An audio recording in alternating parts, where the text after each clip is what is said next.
For the first time in history, a woman will be the number 3 man in the Diocese of Rome.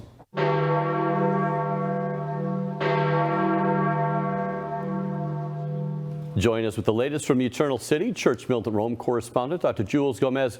Jules, Pope Francis made an earth-shaking appointment. Can you tell us about it? Brad, Pope Francis is bulldozing the twin bastions of clericalism and patriarchy. On Monday, Pope Francis announced that he had appointed Dr. Maria Teresa Romano, a married laywoman, to one of the highest positions in the Diocese of Rome, that of chancellor. And clerics in the Diocese of Rome are talking about it, and they are not terribly happy. Okay, before we move on about talking about Romano, let's talk about that position for a minute. Can you dial in the audience for us here exactly that triangle of position, a Bishop of Rome, his vicar, and the chancellor, how that all plays out? Well, as you know, the chancellor is a pivotal position in the diocese, in any Catholic diocese. The word chancellor comes from the Latin word cancellarius, which basically means gatekeeper, and the chancellor holds the keys to the archives of the diocese. I mean, the keys is a very important metaphor in Catholic discourse, isn't it? Traditionally, the position was always held by a priest, and the 1917 Code of Canon Law requires only a priest to be appointed to this very pivotal position. The 1983 Code of Canon Law dropped that requirement, but in the Eastern churches, the Oriental Church Code of Canon Law still requires the position to be held by a deacon or a priest. Now, it's so important because, in one sense, the chancellor coming under the vicar general, bishop, vicar general, and chancellor, depending on the diocesan structures. But in this case, it's Pope Francis, his delegate, his proxy, Cardinal Vicar Angelo Donatis, and then you have Maria Teresa Romano. The canon law, by the way, also says that, the primary job of the chancellor is that he is the archivist to the diocese with the keys to all the files. There is a provision in canon law, I think it's canon 487, that only the bishop and the chancellor have the keys to these files.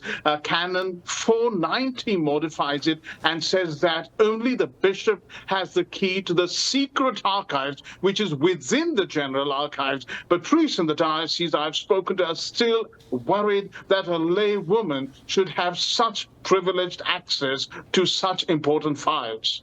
Okay, so we have the Bishop of the Diocese of Rome. A lot of people don't know there's a Diocese of Rome, but that's what they call that. And the Pope is the bishop of that diocese, his vicar, Cardinal Vicar. Now the number 3 position, the Chancellor, is Romano. Tell us about Romano a little bit.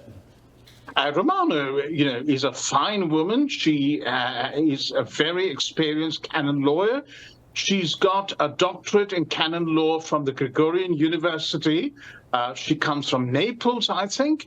And she is replacing, and this is what, again, people are not very happy about, a very faithful priest who has served the Vicariate of Rome for over 27 years. A very experienced priest, a good scholar, Father Giuseppe Tonello. And people are asking, why on earth did this have to happen?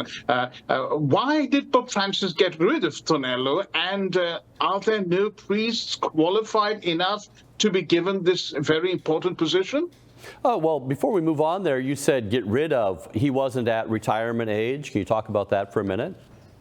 Well, not from what the talk is on the ground. He wasn't of retirement age, and he could have still gone on. Okay. So was there a vacancy Francis had to fill, and there was just no qualified priest available, and so the Pope chose this woman? No. He got rid of Tonello. We still are trying to find out why. Presumably because there is this general sweep through the Diocese of Rome where Francis is taking his broom and sweeping out priests and trying to declericalize, in his mind, declericalize the Diocese of Rome. He's appointed about 6 lay persons to very high-ranking positions within the diocese. Some say it is, to get rid of nepotism, corruption, but again, most people think that it is his way of emphasizing a lay ministry and, telling priests that you don't need to be in all these positions. So you mentioned why the clergy is a bit unhappy with this appointment. Could you circle back on that for a minute? Well, I spoke to a priest, and he was devastated. He didn't even know this had happened. And he said, my goodness, and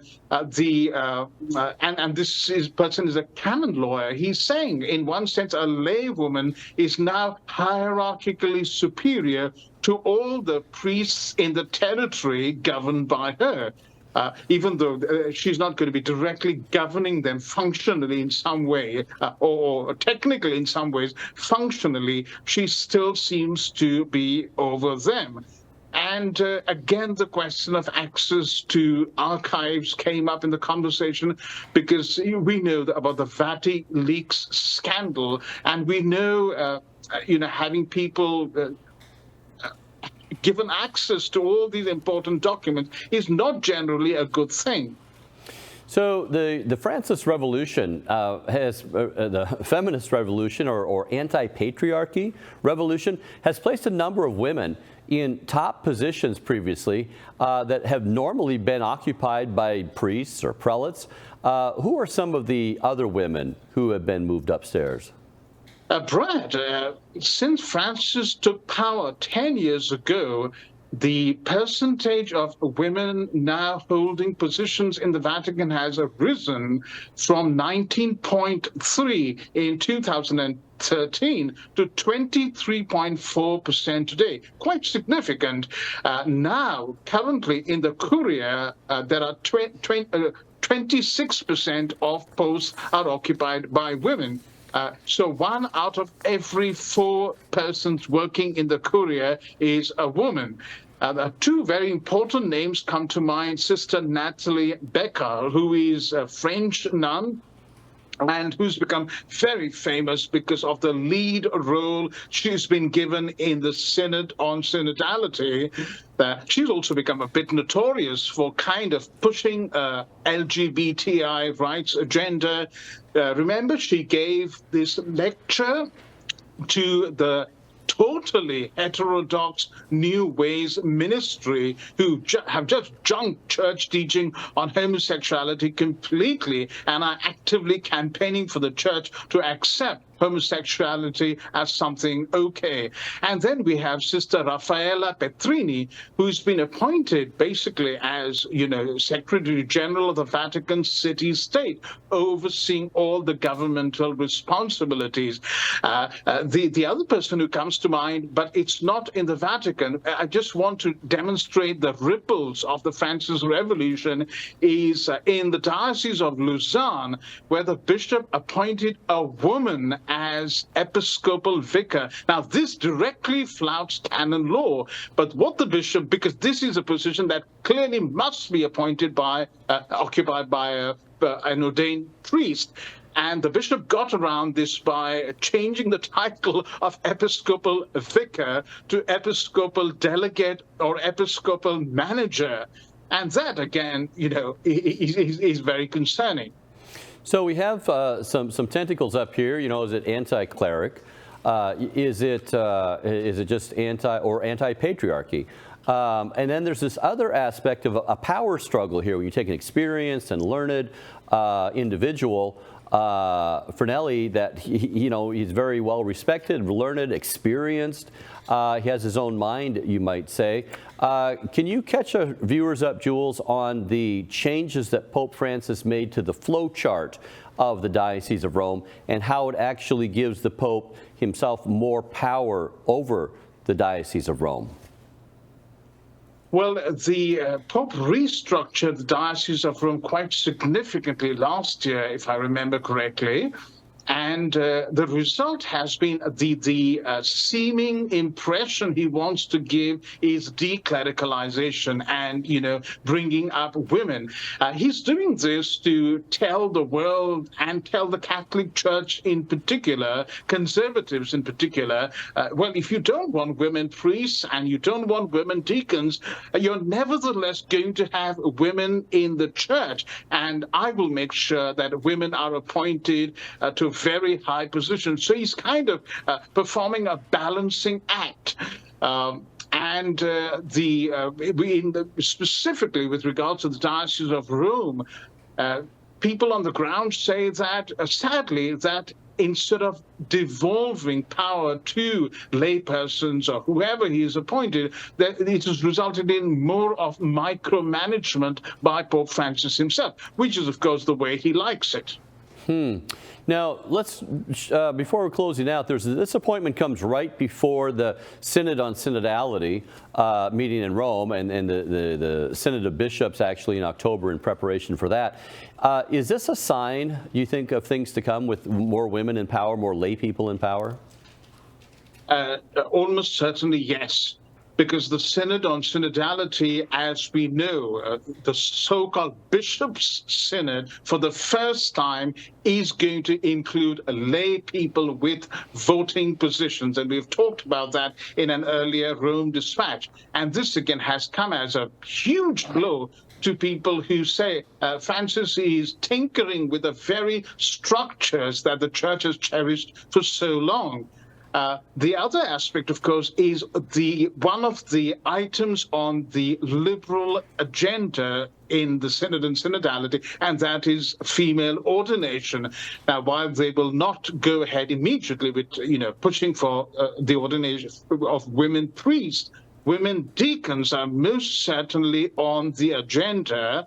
And we know 3 years ago, Francis appointed a commission to rethink the question of women deacons, even though Pope John Paul had firmly closed this and said there's no possibility of having this. And this commission is going to reconsider this closed topic and evolve maybe an alternative model of women deaconesses. But again, they have not yet delivered their report. And some say that the report might come just before the Synod on Synodality and give the Assembly an opportunity to discuss this hot topic. Well, the whole thing does give one pause to wonder if the latest appointment is a nod towards this anti-patriarchal or feminist push, or the push for declericalization, putting lay people in all these positions held by priests formerly. But the upshot of replacing a well-respected, well-trained, and highly experienced cleric with a layman or laywoman would bring that position under greater control of those above with less risk of pushback. So just saying. Jules, thank you so much for your report and for your analysis. Thank you, Brad.